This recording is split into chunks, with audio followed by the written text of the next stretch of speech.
Hi, I'm Carl DeZeus for CNN 10. We've got something special lined up for you today. This show is centered on a single big topic because in the business world, there are few bigger topics than Amazon.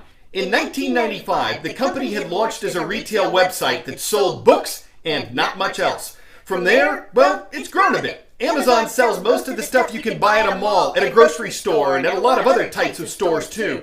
It offers online content, cloud computing, movies, music, and it not only still sells books, it helps people publish them.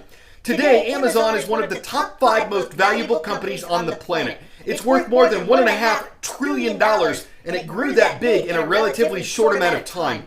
Its founder, Jeff Bezos, is the richest person on the planet with a net worth of more than $180 billion, according to the Forbes Business magazine. However, the company he founded has seen its share of bumps in the road. Amazon has been criticized in the past for what it paid its employees. 3 years ago, the average salary for an Amazon employee was $28,000 per year. That was $20,000 less than the average yearly salary in America.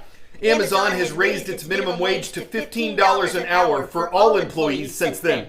As people spent more time shopping online and less in retail stores, the infamous Amazon effect occurred in America, with thousands of physical stores shutting down and tens of thousands of retail jobs lost. And while Alexa, Amazon's virtual artificial intelligence assistant, has found a place in many homes in recent years, privacy advocates have raised concerns about smart speakers because they're always listening. As a company, Amazon is massive, even as other businesses laid off employees last year because of the effects of the coronavirus pandemic. Amazon grew tremendously, hiring 500,000 people in 2020, increasing its workforce to more than 1,200,000. It's a complicated company, like some of the challenges it's faced. It's also changed the way the world buys goods.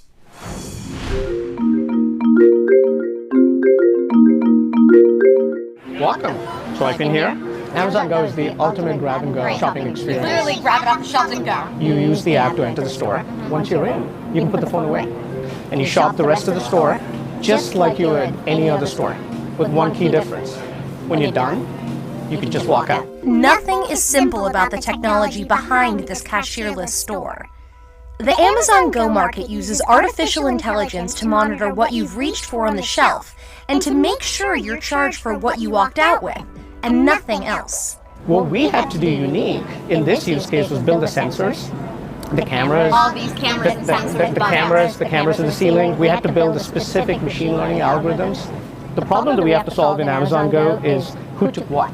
When I take this item off the shelf, it's in my virtual cart. When I put it back, the item goes back.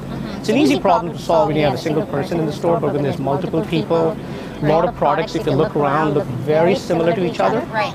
So that's where the challenge comes in. The Amazon Go store is by no means the only place where Amazon uses AI.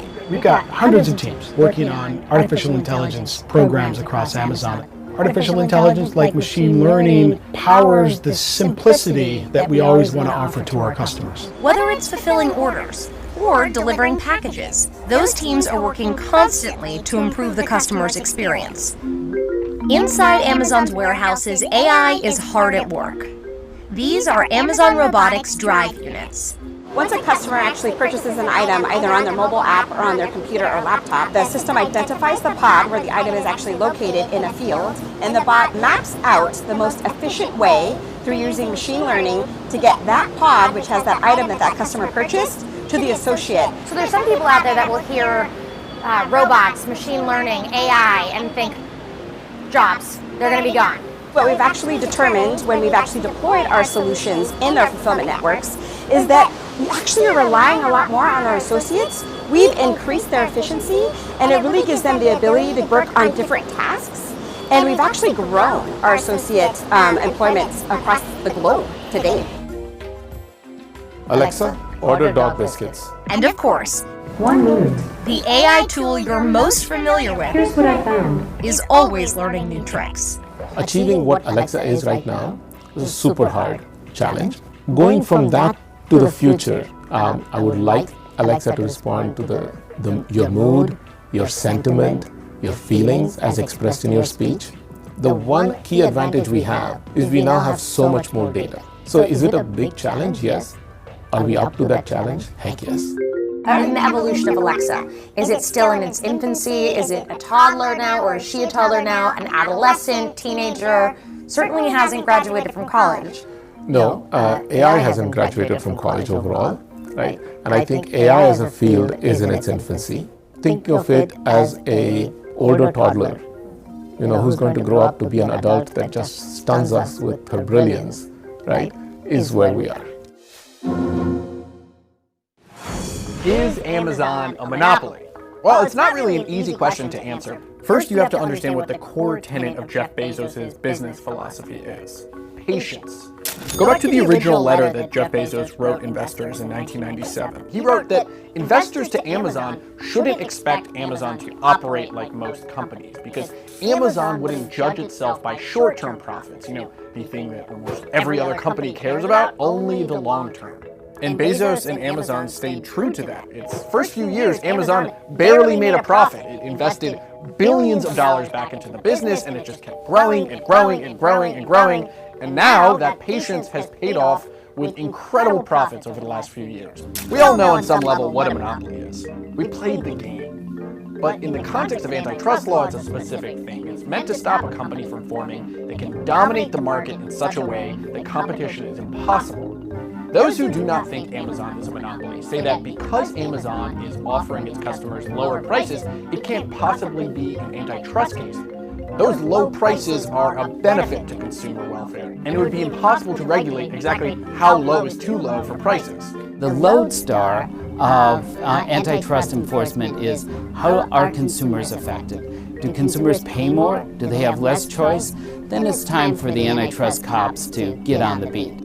This is David Balto. He worked on antitrust cases for the Justice Department and the FTC for years and is skeptical about Amazon being a monopoly. When consumers are paying less and have a greater amount of choice, which seems to be the simple message from Amazon's business model, there's not a reason for intense antitrust scrutiny. But some say that business model is a direct threat to customers. This is Lena Khan. She's a lawyer who has really helped shape the debate around Amazon and antitrust law. To people like her, Amazon's willingness to sustain massive losses isn't just a savvy business move.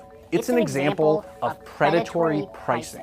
So predatory pricing is when a company prices a good below cost and is doing so basically in order to drive out its competitors so that it is able to kind of enjoy a dominant place in the market. All of those things are a really high bar for the government to prove, and because of that, a successful case on predatory pricing hasn't been litigated in decades. That's not for a lack of will. We certainly at the FTC and the Clinton administration had predatory pricing investigations. But at the end of the day, you have to convince yourself that consumers would be better off if you stop these practices. And that's like looking for a unicorn. But to those who do think Amazon right now is acting as a monopoly, the government's view of predatory pricing is outdated. The reality is with tech companies, you have a marketplace where that is winner take all. So if you're a Facebook or an Amazon or a Google, your main goal is to try and acquire as many users as possible at the very earliest stages, because once you have a lot of users, it's going to be much more difficult for rivals to divert users away from you.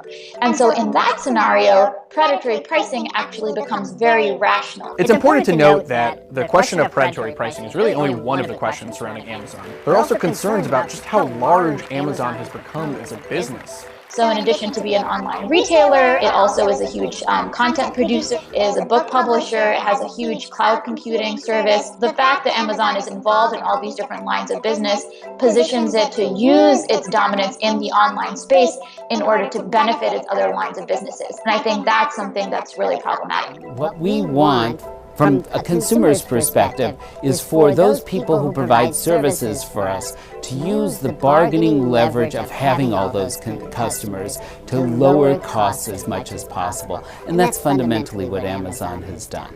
So whether Amazon has an unfair advantage over its competitors, whether it's a monopoly, all those things are an open debate. But what is not a debate is right now, Amazon is winning.